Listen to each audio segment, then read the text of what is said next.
R2. Pansin ko, nakakailang daan na ako dito. Ang daming pansitan talaga sa Marikina. Madami. Pero, ba't tayo nandito ngayon? Ang pagkakaalam ko, ito na yung pinaka-oldest. Mas matanda pa sa'yo? Oo. 1968, 2000. 1968. O, di, taga dito ka eh. Oh, ito na siguro yung pinaka-oldest. Yun naman yung gusto ko malaman kasi sobrang intriga na ako. Ang daming pansitan talaga. Actually, maraming masasarap. Meron nga may awards na eh, no? Pero unahin na natin, mag-iikot tayo. Unahin na natin to pinakaluma. Pinaka-luma. At least, nagsara na yung iba, pero ito sa ngayon ang pinakaluma. Subukan natin to. Marikina, napakarami talagang pansiteria dito. Buti na lang meron tayong food intel, si R2 Pio Quinto. Magandang siya ang kasama natin sa Tikiman lalo na pag Marikina. Ang dami niya kasing alam dito. Una sa listahan ng titikman itong Salud Pansiteria. Pag nakita nyo to, lumang bahay siya na converted into a restaurant. Meron bang parking?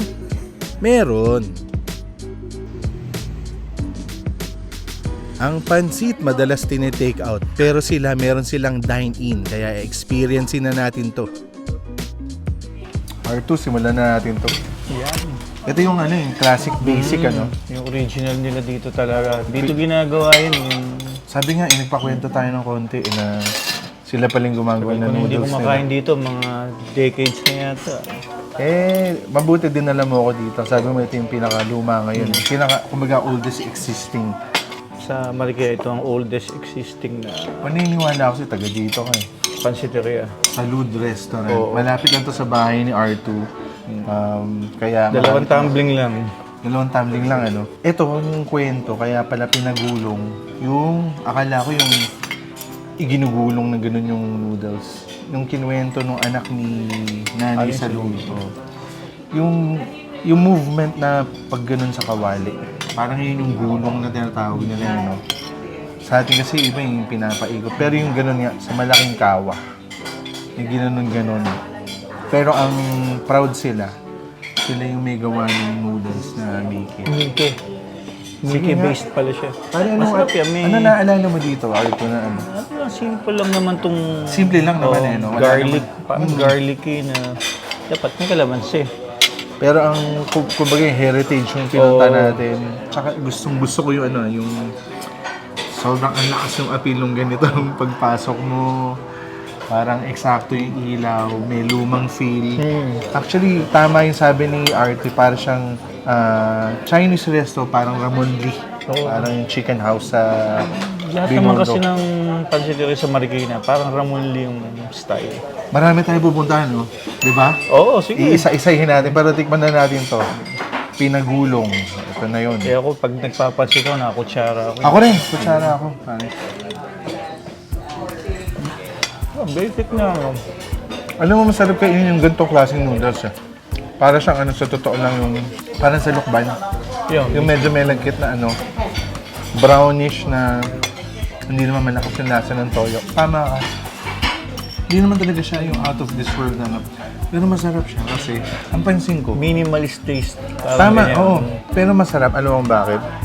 Nasa ibabaw yung parang malutong na yung pork. Parang lechong kawali. Lechong kawali. Yan yung tatanong ko sa'yo. Sa dami ng pansitan dito sa Marikina, pansin ko, puro parating ganun. Masarap yung lechong kawali. So, isa to sa nauna, 1968 Ganun yung appeal niya. May masarap siya na lechong kawali sa ibabaw. Though hindi ganun karami. Kasi hindi rin naman ganun kamahal. Saktong-sakto for sharing. Pwedeng pantatlo isang order. So gets ko itong kung bakit sigat. Simple lang. Simple lang. R2, ito kaya mauna dito sa pangalawa natin. Hinahanap ko talaga sa yung fried chicken ng bata ako Palang buttered chicken daw ang tawag. Tinanong mo nga sabi kasi ni R2 papunta dito, parang meron daw siyang madalas kinakain na fried chicken dito. Buttered chicken pala. Babatiin ko lang din yung mga fried chicken place dito sa Marikina. Parang meron ng kasamang mga gulay-gulay sa gilid. Oo. Parang yung ligaya. Parang may atsarang kasama. Parang atsara type. Pero ito siguro parang fried lang. Sige nga. Kamusta? Yung ba yung kinain mo ng bata ka? Hindi ko na nga Amoy na amoy Parang mantikila o butter ba to? Oo. Narinig niyo ba yun? Solid. Traditional na buttered chicken pa. Ang totoo lang, para tayong kumakain sa Binondo. Mismo. Totoo lang. Diba? Sabi ko sa'yo, yung mga lumang doon, mga OG na pansiteria. Pero hindi, ito yung babatiin ko lang. Masarap yung buttered chicken nito. Kasi ibang buttered chicken, nasa chicheria. Ito hindi. Kasang ano yun? Kasang Fish fish cracker. cracker. Ayun. Pareho tayo yung observation Fish cracker. ko. Galing mo ah. Totoo yun eh. Pero ito hindi. Ito pa. Mas lasang butter siya kasi sa lasang fish cracker. Wala pang sauce yan, ha? Ano kaya sauce nito? Pare, ako gusto ko lagyan ng garlic chili garlic. Try mo. Ako kasi gusto ko maano yung memories wala dating chili garlic pa, di ba? Pwede, try mo. Di bago na. Iba na eh, kailangan natin mag-adjust. Oo. Bagay siya sa pansita. Kaya sabi ko yun ang dapat basic. Combo. Nagustuhan ko yung buttered chicken. Basta simple lang. Parang luma talaga na mga lasa ng mga pansiteria. Sa fried chicken, gusto ko isipin na simple siya gawin, pero hindi. Magaling yung mga nagluluto ng masarap na at malutong na Oo. fried chicken na hindi hilaw yung loob. So far, yung ine-expect kong matitigman natin nangyayari. It's all coming together. Parang 1970s, 80s, mga ganun. Oo, may retro vibes. Masaya. Pati yung mga kasama natin kumakain na hindi siya parang family style eh. Family style na ano. Maganda yung lasa, vibe. So, kompleto. Okay, solve ako doon. Anong titikman natin next? Ay, Yung torta. paborito mo? Ikaw na Oo. muna. Sige. Actually, mga in-order natin, mga basics Ayun, iba yung sauce niyo. Parang yun ang nai-imagine ko. Sabi mo parang mumaki ang itsura. Oo. Pero ang sa mata ko naman, parang pang lumpiang... Yung saliwa. Oo, lumpiang sariwa. Sarap nito sa pandesal pag umaga. Oo, dahil itlog eh. Kamusta? Yan pa rin ba yung natitikman mo ng bata ka? Okay lang. Ano to, parang kinakain mo sa pansit o sa kanin? Kasi nagpahabol ako ng kanin. Kanin. Sana umabot yung kasi masarap din daw yung dito, yung yang chow. So, pwede yan, bibili mo, i-rep mo kinabukasan sa umaga. Init mo, pandesal, breakfast, diba? Actually, oo nga. Yung sauce niya. Ano siya, ang laki ng itlog niya. Marami siya pang 3 tao na naman, o pang 4. Yung sauce niya. Sakto. Mas itlog yung experience na kaysa sa meat kasi hindi naman gano'n karami. May tamis ng konti yung Chinese sauce. omelet. Ganun. Ito ko naku-curious Nga. Kaya lumpia Shanghai Ito yung basihan natin sa... Pang-judge ng Chinese restaurant, parang gano'n. Tikman mo, parang kimchi yata, something. Ito, sa hawa ko, para siyang daliri. Hindi siya yung malalaking gano'n. Parang kasing haba halos ng daliri. Tingnan natin. Saka yung laman niya, parang yung iba kasi parang imbutido na sa loob na eh. Ito hindi. Hindi. Tama. Ano yun? Lasang makinchay ito. Kimchi, no? Kinchay, Masarap yung meat niya. Okay naman. Again, parang pangkanin. Ngayon ko pa nasusubukan na may sauce. Tsaka yung sauce nila, hindi sweet and sour. Parang, Iba rin. parang ganito lang eh. Hindi, magkaiba ng konti. Mas malabnaw to. Tikman natin Mas may, sa tingin ko, mas Usually may, kasi sweet and sour eh. mas may suka to kaysa dito. Oo nga, Diba? Mas may acidity to. Alam mo, na-enjoy ko yung kain natin dito kasi baka dahil hindi ko ini-expect na wala kasi kami plano ngayon mag-shoot. Naalala kita, nandito na ako sa area. Mabuti dito ako So, hindi ko naman alam na parang Chinese resto pala separate ito. Pag yung sinabi kasi yung pansiteria, iniisip ko, Filipino at saka akala ko pansit lang. Gulat ako nung, masarap pala yung kakainin ngayong gabi. Solid. So, R2. Maglalagay na ako ng konti sa noodles Pero hindi ko ilalahat. Alam mo kung bakit? Gusto ko may matira na may malutong. Di ba? Ayoko siyang i-drench ng para ma-enjoy natin. Sa yung pagiging crispy, Totoo. Basta may crispy pansit. Parang nagtitira talaga ako ng... Ayan, no?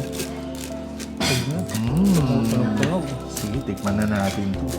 Ayun, Game R2, tikman natin to. Parang mas okay na mas marami yung bihon dapat. Oo, tsaka tinira ko talaga yung may malutong na part. Paborito mo yun eh, sabi mo, Oo. di ba? Sige nga. Hindi ko sa malutong na pansit eh. Oo. Ang saya nung ano yun, no, yung textures ng lutong yun. Kamusta? May palagyan ng sauce.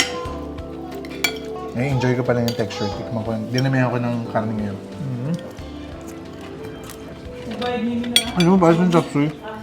Chop suey. Gusto ko siya lagyan ng chili garlic. Mismo. Saka toyo. Tama lang pala yung sauce. Kala ko marami. Sakto lang. Mas gusto ko yung original pansit. Ako lang yun. Ikaw? Ito kasi, yun yung paborito ko dati. Pero, hahanapin mo yung flavor ng ano yun. Tsaka yung... Ako gusto ko yung texture ng lagkit ng noodles kanina. Kaya, yun. Thank you. Sa tingin ko, salud pinagulong talaga naman talaga yung pinakadapat mong matikman dito. At yun din yung dinictate nung panlasa ko. So, ito yung chow. Okay, basic. May mga Chinese sausage. At saka marami isang order. Huli dumating eh. Pero gusto ko siya ihabol dun sa chicken at saka sa lumpiang Shanghai. Parang masarap sa oil mismo. Try natin, try natin. Masarap yung Shanghai. Sabihin mo kung ano, hanggang kailan. Okay na yan. Okay na. Yang chow. Parang margarine base siya. Nasa margarine. Ako, isa sa... Oo nga, naamoy ko actually nung nagsalin ako sa plate ko. Oo nga. Okay naman. Hinahanap ko lang yung woody taste. Oh, hindi, wala siya masyado ng wok hay. Alam ko yung gusto mo yung sunog ng... Oo, yung woody taste eh. Yung sunog ng... Yung usok. Okay, gagets ko sinasabi mo. Wala siya nung wok hay, pero... Malagkit din siya na type. Hindi siya yung dry na dry. Bagay siya dito sa chicken at saka sa ano. Ano man hindi naiintindihan ko yung sinabi mo yung bago tayo kumain, sabi mo, kakainan natin. Sabi mo, simple. Sabi mo, pero kasi hindi naman porke sinabing sikat o ano, may appeal siya eh, no? May sweet spot, yun yung sinasabi ko. 1968, sa totoo lang, nung nagkakwento kami, galing to, yung heritage nila galing pa sa norte. Ilocos. In Chinese, nag-combine eh. Oo, Chinese talaga. Up to now, meron Chinese resto. Ano nga pangalan ng resto? Ilalagay ko dito. Yung Sa Lawag. Sa Lawag. O, na mas luma pa at mas sikat pa daw itong restaurant na to. Yun ang parents ata ni Nanay Salud. So probably yun rin ang pinakamatanda ng Baka, resto kasi ngayon doon. kasi baka yun ang una nagsimula ng ganitong negosyo, gumagawa ng noodles, pero sabi nga niya, mga lola niya yung ano. So yun pala, Chinese yung heritage nito. Nabura na yung anong, parati ko ito nadadaanan, nakala ko Filipino lang restaurant. Filipino dish, mga Hmm, kare-kare. akala ko ganun eh. Pero dito sa Marikina, tama ako, di ba? Maraming pansitan talaga. No? So yung next na pupuntahan natin, depende ko ano yung madaanan natin Saka sa iba araw rin, na iba yun. rin yung ano, yung ibang... Mag-i-expert o order din tayo na marami kung ano-ano. Saka hindi lang pansit, di ba, sa Marikina. Sabi mo, meron yung mga local dishes natin na i-explore. local dishes. So, kung sa Maynila, meron tayong konsilaw. Dito sa Marikina, meron tayong tito ni Konsi, Pio Quinto. Kasi si R2, Pio Quinto, counselor yung pamangkin niya. Yun. Salamat, Konsi. Konsi pamangkin. Yun. Basic, classic at simpleng tikiman lang kasama si R2 pag nasa Marikina. So abangan yung susunod. Yun! R2!